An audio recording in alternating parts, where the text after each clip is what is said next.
And one of the things we were looking for and CSER was looking for is Canada used to have this position in the late 90s of being a world leader in remote sensing, especially radar remote sensing. We were recognized all over the world for radar remote sensing.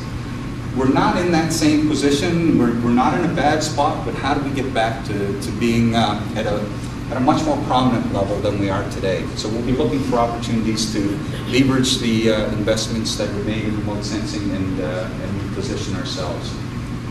Try to put some examples and pictures in people's minds of the types of things that, at least from a remote sensing perspective, could be interesting projects or have been interesting projects in the past that would have fit.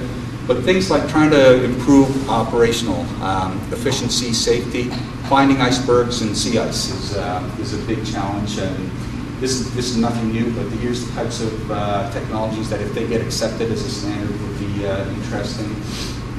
Accelerating the permitting process is a big deal. This is an off-the-wall example that talks about a technology that was used in the mining industry that we developed that helped replace manual inspection of hoist ropes. You'd have to slow down these hoist ropes to do a daily inspection that was mandated by a regulatory body. And it was just, the companies were losing hundreds of thousands of dollars a year by having to slow down their production to be able to do this. We implemented a system, had it accepted by the regulatory body in Australia, and totally eliminated that manual inspection. And that was that type of process, that type of thinking would be a win in CSER. Too bad this isn't in the north, but there is a project that a little closer to home that's walking the pipeline in Mexico. And it's a regulatory requirement that you walk the pipeline once a month in Mexico. There's 126 kilometers of a client's pipeline that cuts through drug cartel territory. Walking the pipeline is not the best thing to do in some of these instances. And they're bouncing things around. Well, put on your company vest so they know your company and not the army coming in to scope you out. Well, that means you don't get shot at, but now you get kidnapped because you're worth money to these folks, right? It's just, so we're pitching, and they've got a criteria list of 12 different things they have to find. So we're talking to the folks down there in the regulatory bodies. If we can cross off 8 of those things using satellite remote sensing, can we eliminate the monthly walk and find something else to do a yearly type of monitoring? That type of getting a technology accepted as a standard in the north is a huge, huge deal.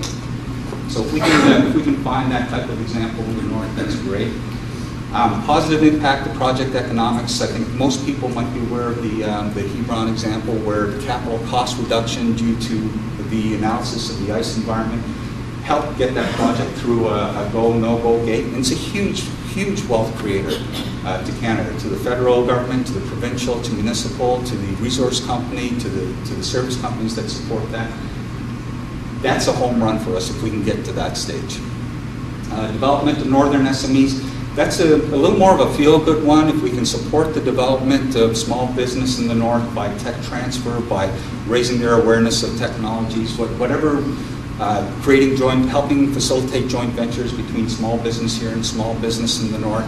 There's a bunch of areas where we can make things happen there that would also be a win. And just to start thinking about the types of examples, we're not looking at installing new types of blowout preventers to prevent an oil spill. The types of other types of technologies that are going on. We're looking at remote sensing-based technologies and how can they be applied in the north to help safer, more cost-effective operations, get through the permitting process faster, all those types of impacts. In terms of just a summary of the opportunities, and this is the last slide here. For resource sector clients, we're doing all the legwork and the homework for them in terms of here's the type of technology that's best suited, here's the trade-offs for your particular issue, and you know what, we'll co-fund the validation and the demonstration of that technology. So we're doing homework on their homework, on what type of solutions they should be looking at. For the small business community, if we can help introduce new services, bringing technologies into the small business, help introduce them to new clients, help increase revenue jobs, those are good impacts for us, and that's the type of objective that we've got with LOOKNorth. For the R&D community, if we can take technologies, and there are several that we've looked at out there that are actually quite interesting, they've been developed by the other network centers of excellence, and they've been taken to a fairly reasonable level, but that's where the project has stopped.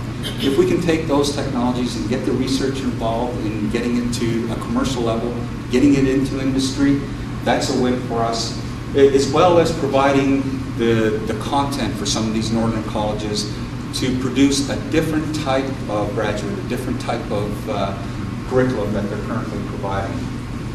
We've had a lot of interest from the government sector.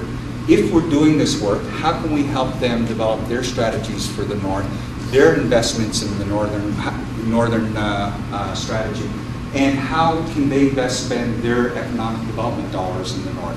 If we're trying to stimulate small business, and especially small business in the North, if we're trying to stimulate technology-related businesses, and we're trying to stimulate project activity up there. So that's a very quick overview of LOOKNorth. The website should be up and running by the end of the month with a better description of the programs. This is a brief look at them before they get, they're in the review stage right now, so before they get published, we'll give you an overview of what the different programs are.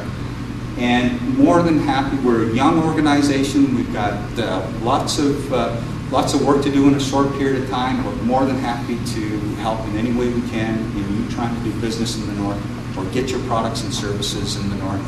And bear in mind, we're driven by the needs of the resource sector. We have to be able to point to the resource sector saying they need this at the end of the day for us to engage in the resources we've got. So with that, I think, yes, that's the last slide. Thank you very much for your time.